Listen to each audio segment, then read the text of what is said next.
Hello po. Kumusta po kayo? Kumusta po? So, nandito po muli ako ngayon sa likod bahay. Kumusta po ang lahat? Good afternoon, good evening, good morning. At ngayon po ay kukuha po uli ako ng bulaklak ng kalabasa. So, ngayon ang panahon na naman po ngayon ay paiba-iba. At may parang uulan kasi makulimlim po siya, madilim, mahangin. So ngayon kukuha po ako ng bulaklak ng kalabasa para po iluluto ko sa sardinas, lagyan ko ng sotanghon. At baon namin para bukas.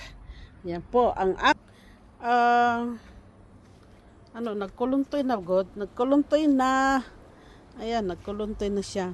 Kasi po dapat kaninang umaga ko pa yung kinuha dahil kaninang umaga umalis kami madilim kaya hindi pa makita yung gulay dito. Baka may ahas eh. Kaya natakot si nanay. Ngayon kukuhain ko. Ngayon nakasara na siya. Dapat kaninang umaga yung kinuha eh kasi nakabukaka pa. So ngayon kukuha po ako. Kukunin ko na po siya para may halo sa aking lulutuin. Yan. Marami na po akong nakuha yung mga nakarang araw na kinuha ko. Nakatabi sa rep po. Ayan.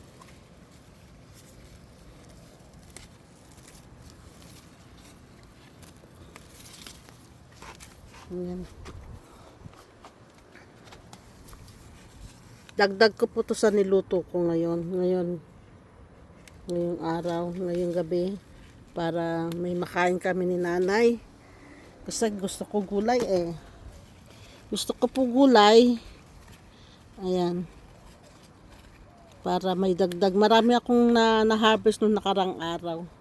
Nandun lang sa rep. Nag-iisip pa kami ni nanay ko anong dapat luto. Anong gagawin luto.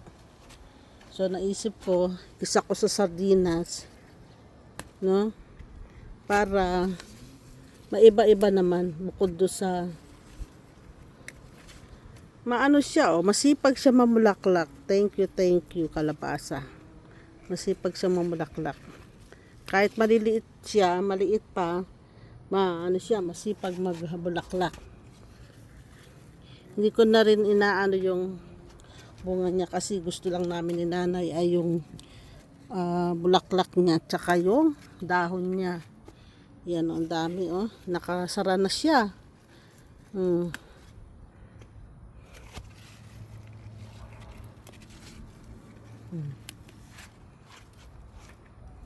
Yan, pandagdag ko ngayon para mailuto ko na yung iba pang kalabasa, bulaklak ng kalabasa. Dapat kasi to sa umaga to kinukuha kasi nakabukaka na siya. Ngayon hapon na nagbalik uli siya, nagsara uli.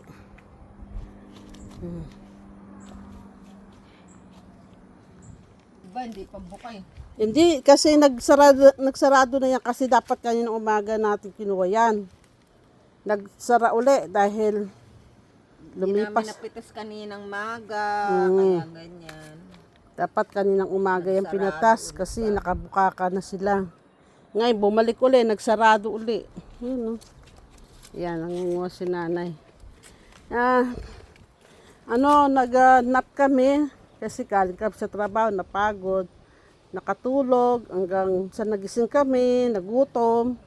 Kaya ito, naisip ko na mag-harvest ng bulaklak ng kalabasa. Ayan si nanay. Para iluto ko sa sardinas. Lagyan ko ng konting sotanghon, dahon ng sibuyas, instant pagkain. Ayan. So ngayon, ayan po marami na rin po ako yung harvest. Kaya tuwa kami ni nanay dahil may napapakinabangan na kami. Ayan. Didilig ba ako? Parang uulan. Parang uulan siya. Parang uulan. Nakita niyo yung aking ang ganda-ganda na siya di ba? Marami siyang bunga. Bonsai siya. Pero kita niyo naman yung bunga niya. Napakaganda. May ko na yung mga, ano, Kuha kayo ng daon ng sibuyas, Nay. sibuyas, bawang. Hindi, kuha kayo. Pitas kayo ng daon ng sibuyas. Akin ng gunting, Nay, paki. Dito, oh. Yan, kukuha kami ng daon. Ano mo yun nandun, yung dami-dami. Kaya nga. Saan yung gunting? Diyan ang gunting. Lalapit ang gunting ba? Ayan, yung nakuha namin ngayon.